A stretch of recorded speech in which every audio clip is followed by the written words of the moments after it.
We go with it on December 16th. The wheels are put in motion for a Goldust babyface turn. Marlena, with Mark Mero by her side, would beat Jerry Lawler with Hunter Hearst Helmsley by his side in the Karate Fighters Championship match. And you might be saying, what? Shit. Well, there was a product integration, and during commercials, as we were going in and out of the break, we would see pre-taped segments with characters from the WWF playing these Karate Fighters toys. Well, now they're going to do it during a segment on Raw in the ring. Money talks, big boy. Yes, it does. Lawler and Helmsley are then going to attack Mero. Goldust does a run in. He chases Helmsley away. Mero and Helmsley brawl to the back, leaving Goldust and Lawler in the ring. Lawler said he had no problem with Goldust, and he should be happy that a guy like Helmsley, who's rich and good looking, and the Intercontinental Champion, is after Marlena. And he asked Goldust if he was gay, and he didn't use that word. And Goldust responded no and punched him. Helmsley comes out and tries to kidnap Marlena, but as he's leaving, Mero's in the aisle. Goldust runs out of the ring at full speed, and Helmsley throws Marlena onto Mero and gets out of the way. So Goldust charges and knocks into Mero, and that sends Marlena flying. Helmsley is going to beat up both Mero and Goldust as the show goes off the air. This is an interesting way to establish him as a babyface. How did you feel after all the questions about androgyny and the heat for the gay rights activists and things like that? Now we're just going to address it and have him say in a loud and clear voice, no, I'm not homosexual. What do you think of that? I thought it took some courage.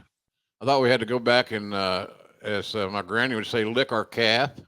That's what a cow does when the calf's born. They give it life. I thought all we're doing is licking our calf. And that was as simple as I can put it. But I didn't have a problem with, again, the issue, Conrad, is that we're in an area today. You and I can book the shit out of that card. We can book the hell out of Goldust today. Back then, every day was a new day. And that was just the way that was. And we weren't sure what was going to work. How could you know what's going to work unless you worked in the territory with Gorgeous George, and nobody was alive that did that at that time? So, I just didn't ever, I never had an issue with that shit. I just thought that, I'm glad we went that direction. It took a little bit of the steam off of us. It made made Goldust a protagonist instead of an antagonist. And we tried to get into some personal issues and not build this whole foundation on homophobia, because that's what it was. Let's talk about what's next. We've got the Raw tapings that happened on December 16th. We just mentioned, we're going to send Marlena flying and all that. Well, the following week, we would see Helmsley beat Mero to retain the title, and Goldust and Marlena are in the stands watching. Helmsley gets on the mic after the match and says Marlena's going to wind up with a real man. Goldust comes down after him, but Helmsley runs away. And before we close the year out, Mankind, Goldust, and The Undertaker all film a sports-related comedy show, part of a pilot for the people who did Second City TV. The idea or the premise is that we'll have three wrestlers who are sitting in their wrestling persona, sitting in a bar, discussing really highbrow subjects like philosophy. And that's hard for me to imagine The Undertaker doing. Do you remember this? And how much convincing did it take for Vince to allow The Undertaker to do something like that? I knew it wouldn't take long for that idea to go by the wayside. Yeah. Taker was uncomfortable with it. It didn't make a lot of sense.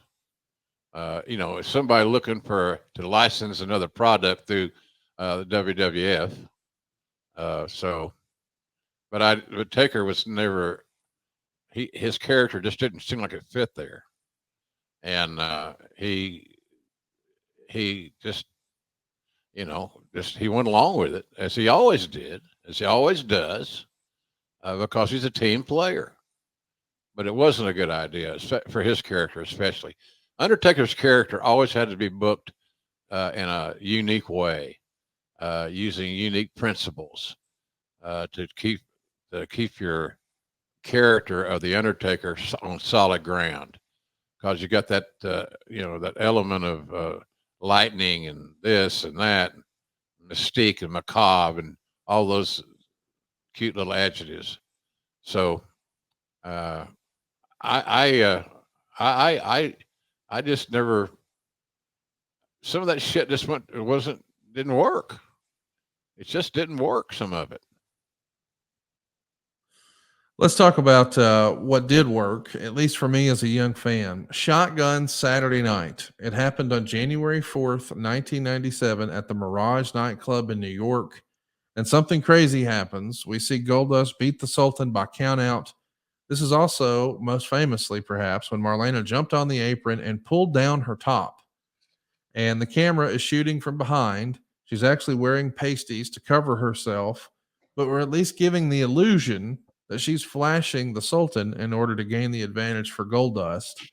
What did you think about flashing in wrestling? Because this is really the first time we've seen something like this. I mean, way back when, maybe 10 years prior, we saw Miss Elizabeth reveal her itsy bitsy teeny weeny yellow polka dot bikini or whatever Hulk Hogan called it. But that was different. He's just showing a bikini. We're implying nudity here.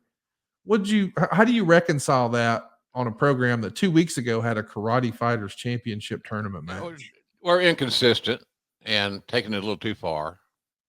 It was a reach out, stretch, if you will.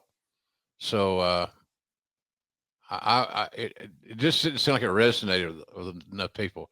The young men that got to see them, those boobs, liked it, apparently, seemingly. But other than that, it just didn't work. It just didn't work. We're trying too hard to be sensationalistic. And the best sensationalistic content is usually what is organically developed and has some common sense involved in it. Some of the things we did with Goldust had made no sense. What did you think of Shotgun Saturday Night as a concept, running this show live from a New York nightclub? It was a pain in the ass because of production values. Production was iffy. It's just more work. It added another day of television. And so it wasn't a real popular show within the walls of WWE, as one might assume.